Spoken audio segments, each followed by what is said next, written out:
Morning mga ka-Diyos Garage. So, Siangan, Honor is yung unit. Ayaw lumambot yung kanyang cambio, tapos hindi na reverse. So dito tayo pala sa Baclaran ngayon. So tiningnan ko yung mga cable sa ilalim, buo naman, pati mga fluid, clutch okay naman.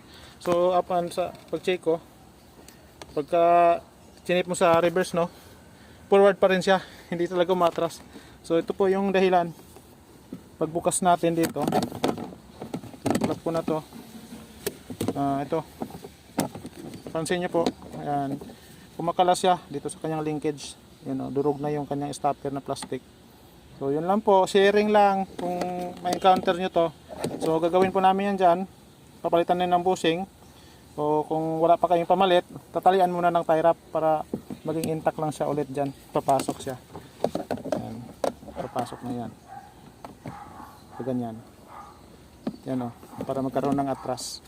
Okay, mga ka-Diyos Garage. Ganun lang. Ayos.